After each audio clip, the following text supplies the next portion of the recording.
Selamat kembali ke channel Cikgu Tiong. Hari ini kita akan belajar tentang cara penyelesaian soalan tahun lepas bagi tajuk penakolan matematik. Kita gunakan soalan tahun lepas 2017. Semester 4, matematik untuk pengajian sosial. Soalan yang pertama, kita tengok. Tentukan sama ada ayat matematik berikut pernyataan ataupun bukan pernyataan. Kita tahu kalau dia pernyataan, dia mesti ada jawapan benar ataupun salah. Kita tengok, semua oktagon mempunyai 8 sisi. Benar.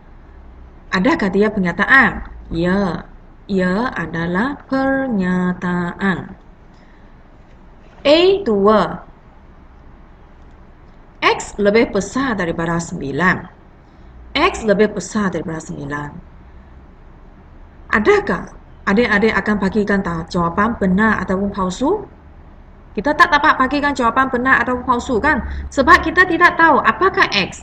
Kalau X dia, kemungkinan juga X ialah 1. 1 lebih besar daripada 9.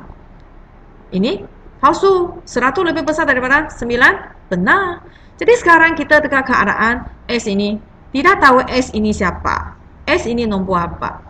Itulah menyebabkan dia ini kita bukan pernyataan. Teruskan ke B. Ini ada kaitan dengan pengkuantitian.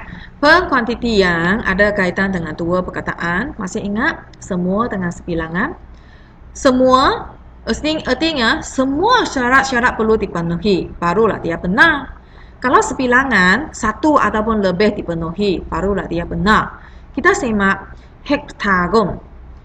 Heptagon mempunyai 7 sisi. Kita perlu letak sebilangan ke ataupun semua supaya boleh jadikan pernyataan benar. Memang semua heptagon mempunyai 7 sisi, betul. Jadi kita perlu letak, untuk soalan ini kita letak semua heptagon mempunyai 7 sisi. B2. Nombor kuasa 2 sempurna. Apa artinya kuasa 2 sempurna?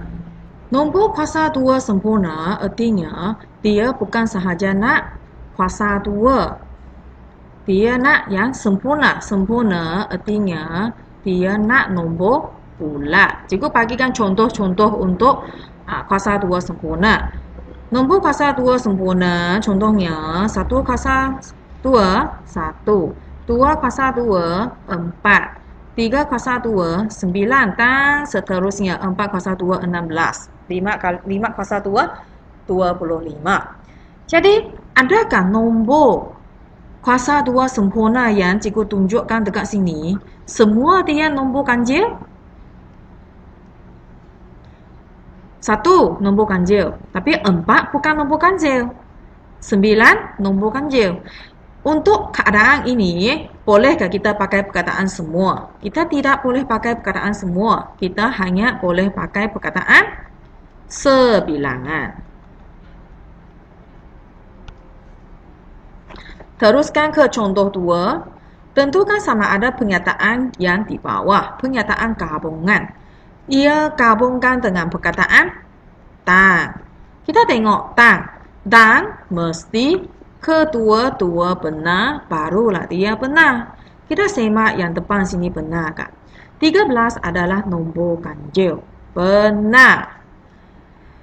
2 ialah nombor perdana. Benar. Kesimpulannya ini adalah pernyataan yang benar. Sebab kedua-dua adalah benar. Teruskan dengan gabungan yang seterusnya, atau dia pakai perkataan atau dia asalkan salah satu betul, dia akan jadikan benar. Kita tengok 4 kuasa 2, 16. Dia bukan sama dengan 8. Jadi ini pernyataan yang palsu. Teruskan 2/4. Adakah jawapan dia sama dengan 0.5? Benar. Salah satu benar, dia akan bagikan jawapan yang benar. A3. Perkataan gabungannya, kata hubung dia Tan. Tan, dia nak kedua-dua benar. Kita simak. 278 adalah kataan bagi 4. Kita simak. Adakah, kalau macam mana keadaan dia kataan bagi 4? Artinya, adakah nombor 278 boleh dibahagi tepat sekali dengan nombor 4? 4, 6, 24. Tinggal 38. 4, 9, 36. Jadi dia masih ada tinggal bakinya. Maka ini adalah palsu. Kita teruskan kepada adakah 189 adalah kataan bagi 9. 92, 18, 91, 9. Dia bahagi tepat sekali. Jadi artinya ini adalah pernyataan yang benar. Apabila gabung bersama oleh kerana pakai perkataan tan mesti kedua-dua benar, baru benar. Keadaan ini dia adalah palsu. Teruskan ke B. B, kita perlu buat kesimpulan. Kita tahu ada 3 jenis kesimpulan. 3 jenis kesimpulan. Jadi, bentuk pertama, kedua, ketiga. Mana satu adalah bentuk bagi soalan ini? Soalan ini, dia pakai perkataan semua. Jadi, kita tentukan semua. Mana satu ialah A, mana satu ialah B. Dekat sini A ialah segi 4 sama. Mempunyai 4 paksi simetri. Adalah B. Kalau ada A, ada B, dia juga perlu ada C. Sekarang kita tengok C ialah A sudah beri. Kita perlu buat kesimpulan untuk C ialah B. C ialah B. Jadi C ambil W, X, Y, Z ialah B. Mempunyai 4 paksi simetri. Teruskan ke soalan nombor 2. Pakai perkataan jika maka. Sini simbolnya adalah darjah. Adik-adik sendiri tambahkan. Jika maka, mari kita labelkan mana satu adalah P, mana satu adalah Q. Sekarang kita semak. Dia bagikan Q, P dulu ke Q dulu? X ialah sudut 120 darjah. Dia cakap tentang sudut. Cakap tentang sudut artinya dia tentang P dulu. Ini adalah case P adalah benar. Betul kan dia bagikan? X adalah 180. Betul kan? Dia lebih besar daripada 90 darjah. Kita perlu buat satu kesimpulan di mana Q juga betul. Sekarang kita buat kesimpulannya. Kesimpulan, ini X sama dengan 120. Kesimpulan Q juga betul. Kita perlu tulis X ialah sudut cakah. Teruskan ke C. Tuliskan premis 2. Lengkapkan hujah berikut. Jika maka. Kita labelkan P, Q. Dia ada bagikan kesimpulan. Kita tengok kesimpulan, dia bukan P. Maka premis dia adalah kita perlu buat sesuatu yang bukan Q. Macam mana kita nak buat bukan Q? Kita tulis hash bukan sama dengan 5 sebagai premis 2. Soalan nombor 3. Nombor 3, tulis satu implikasi bagi pasangan kesan dan akibat di bawah. Seterusnya, tentukan sama ada implikasi itu benar ataupun palsu. Kesan sebagai P. Akibat sebagai Q. Macam mana kita tuliskan satu implikasi dengan berdasarkan kesan tak akibat ini? Implikasi ada kaitan dengan ika. Kita letak jika matriks A sama dengan matriks B, maka setiap unsur sepadannya adalah sama. Adakah implikasi yang cikgu bentukkan sekarang ini dia benar ataupun palsu? Dia benar ataupun palsu? Kalau dia matriks sama, setiap unsur dia sama juga, unsur sepadan dia perlu sama.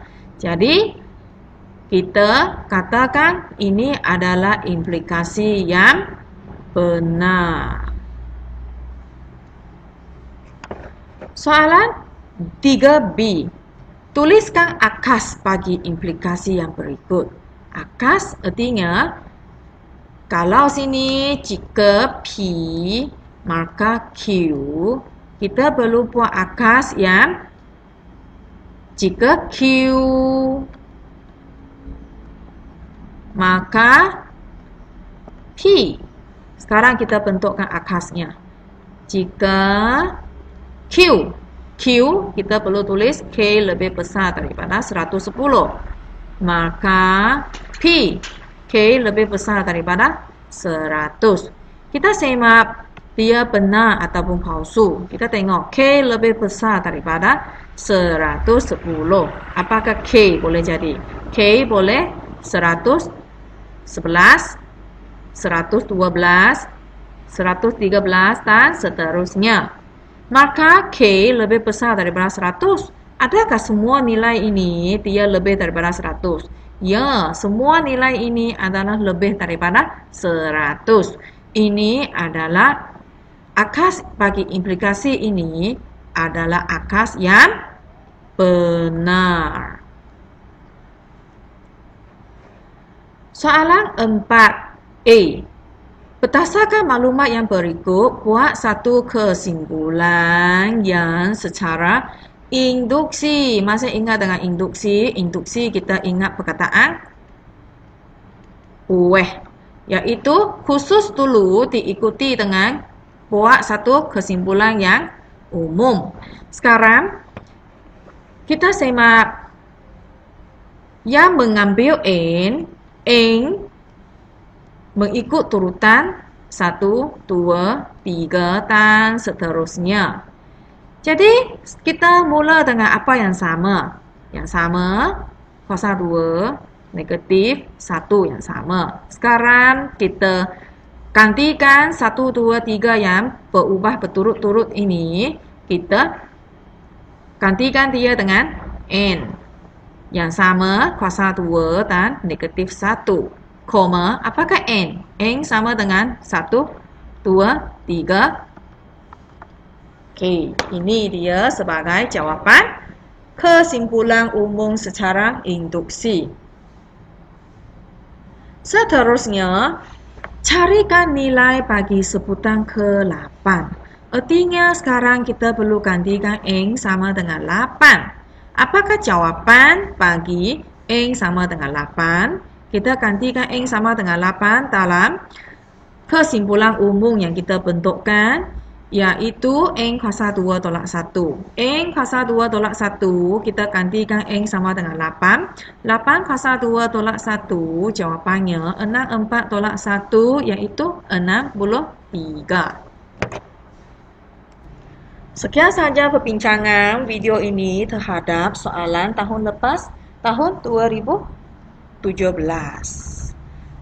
Untuk video yang seterusnya, kita akan bincang soalan tahun lepas 2018. Kita jumpa lagi.